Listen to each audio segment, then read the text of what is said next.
कि माता जी से दीक्षित होना एक बहुत बड़ी उपलब्धि भी है और सौभाग्य भी है।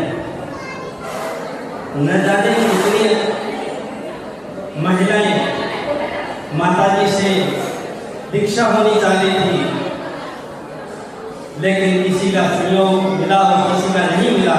जो मिला वो हमारे सामने विराजमान गरिमावती माता जी और गंभीरवती माता जी, सबको बंदामी बंदामी बंदामी। ऐसे तो तीर्थंकर भगवंतों के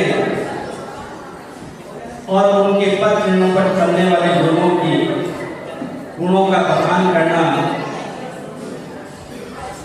किसी भी जीव के लिए आज के वर्तमान में संभव नहीं है, क्योंकि उनके गुण तो अनेक अनेक होते हैं और उन गुणों को किसी की जीवा इतनी समर्थवान नहीं है कि वो उन गुणों को गुणान्वित कर सके। फिर भी मैं अल्प बुद्धि होकर के भी एक छोटा सा प्रयास करना हूँ कि माता जी के गुण अगर आपने अच्छी तरह से उनके सानिध्य में रह करके देखे हो, अनुभव और अनुभूति के हो, तो आप सभी को ही पता है कि माता जी कितनी सरल थी, कितनी धैर्यवान थी, कितना संयम था, कितना त्याग था और ममत्व तो उनके अंदर टूट फूट के भर्ती पड़ा था कि हर किसी को माँ का जैसा प्यार देना है। ये हर एक किसी की बस की बात नहीं है। जरा आप अनुभव करके देखिए कि इतने महिलाएं बैठी हैं, क्या हर एक बच्चे को आप प्यार दे सकते हैं? क्या दूसरा जिसको नहीं जानते उसको प्यार दे सकते हैं? लेकिन उनके यहाँ जो भी आता वो ममत्व भरी नजरों से देखते हैं और करुणा तो अपरंपार थी उनकी।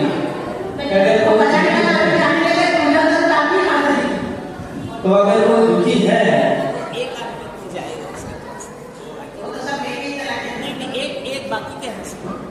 तो कोई दुखी के दुखों को कैसे दूर किया जा सकता है?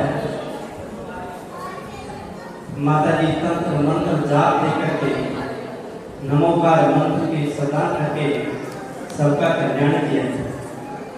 शायद मेरी जितनी तक नॉलेज में है, जब माता जी 50 साल पहले आई थी तब यहाँ कई श्रावकों के आने, किसी के व्यापार नहीं चल रहा था, किसी के घर में बच्चे नहीं हो रहे थे, कोई दुखी थे, कोई तन दुखी थे, कोई मन दुखी थे, कोई धन दुखी थे।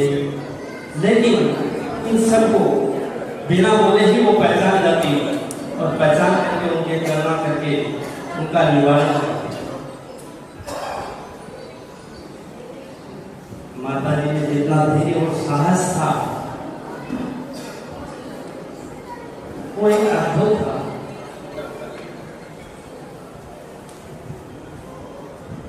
और तो और उन्होंने कोई लोभ नहीं था, न क्रोध थी, न मान थी, न माया थी, न लोभ थी। चारों कसवाइयों से दूर और इतनी दूर कि सामान्य आदमी से और कई साधु संतों से बहुत दूर थी। माता जी जिस दिन 2002 के अंदर में हम माता जी के सानिध्य में स्वाध्याय हो रहा था, तब उस समय बैठे तब प्रकरण चल रहा था कि साधुओं के लिए वस्तिकाएं बनानी चाहिए। इस श्रावकों का कर्तव्य है, साधुओं का कार्य नहीं है ये। वर्तमान स्थिति जो भी हो, लेकिन उन्होंने उस पर जोर दिया कि श्रावकों के लिए, कारिकाओं के लिए, मुनि महाराजों के लिए वस्तिका होनी चाहिए। तब सब जन बैठे वहां कह रहे थे कि हम यहाँ बना दें या वहां बना दें, मतलब जिसकी जैसी भावना हो सब जगह बनाए। नहीं तो गुरु परंपरा और ये साधु परंपरा रहेगी नहीं। उस समय पश्चात में गया माता जी के पास में और बोला कि माता जी, मेरी भावना है कि मैं जयपुर जैसे शहर के अंदर में एक वस्तिका बनाऊं, तो उनके मुख से क्या निकला? बोले मेरे निमित्त से नहीं बनाना है। अगर तुम्हारी भावना हो कि साधु संतों की सेवा निरंतर होती रहे, कई इसी काल तक होती रहे, तो मेरा आशीर्वाद है, लेकिन मेरे निमित्त से नहीं बना।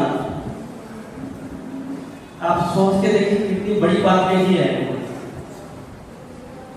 नहीं तो आज जहां जहां पे देखिए बोले हाँ बनाएंगे, क्यों नहीं बनाएंगे? और वर्तमान में सब जानते हैं कि ऐसी स्थिति के अंदर में और उनकी परिस्थिति के अंदर में कितना फर्क है, उनके विचारों में कितना फर्क है। उन्हीं के आशीर्वाद से ये बड़के बालाजी में संत भवन बना। एक दिन उनका बैठा हुआ के देखे, छपक राज को सिर्फ जिन मंदिर की आवश्यकता होती है, और यहाँ साधु संत आएंगे और जिनकी समाधियां होगी,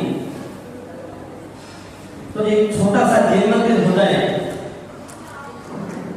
तो यहाँ सबका कल्याण हो सकता है और श्रावकों का भी कल्याण हो सकता है। तो मैंने प्रश्न किया था वहां कि माता जी यहाँ मंदिर तो हो जाएगा, लेकिन पूजा कौन करेगा? बोला उसकी चिंता छोड़ दो आप, श्रावक का धर्म मंदिर से पड़ता है और मंदिर की शोभा श्रावकों से है। जहाँ मंदिर होगा वहाँ श्रावक अपने आप आएंगे और इसकी शोभा और ख्याति अपने आप। समाधि के 1 महीना पहले जब चर्चाएं हो रही थी, उस समय था कि माता जी दूसरी जगह रहेंगे, यहाँ नहीं रह पाएंगे। तो ये हमारा सौभाग्य और बड़भाग्य रहा है कि माता जी की समाधि को बड़के बालाजी में हुई। तो ये समाधि में भी एक बहुत बड़ी निधि मिली है। अगर किसी को आज कहा जाए करोड़ों करोड़ों आदमी में से कि आज माता जी की समाधि मेरे यहाँ पे हो जाए, खरबों खरबों रुपए के लिए क्या संभव है? क्या किसी गुरु के भी संभव है? तो ये बहुत बड़ी निधि मिली हुई है। और वहां सिर्फ चरण नहीं है, माता जी की अस्थियां हैं।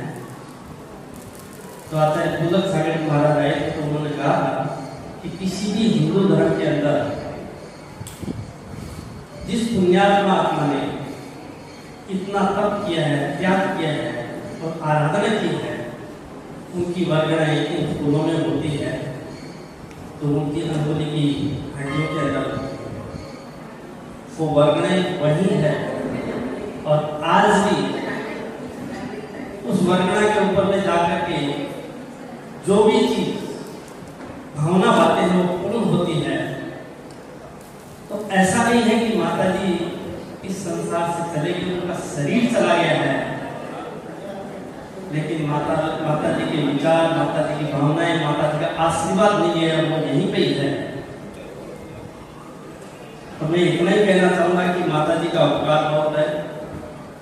और विशेष करके मेरे ऊपर में जब माता जी ने शुद्ध जल का त्याग कराया था, तो बोले आपको शुद्ध जल का त्याग लेना है। मैंने सर से 1 मिनट के अंदर कह दिया। वो आज मेरे को महसूस हो रहा है कि अगर वो न कहते तो आज मेरे जीवन का कल्याण नहीं होता।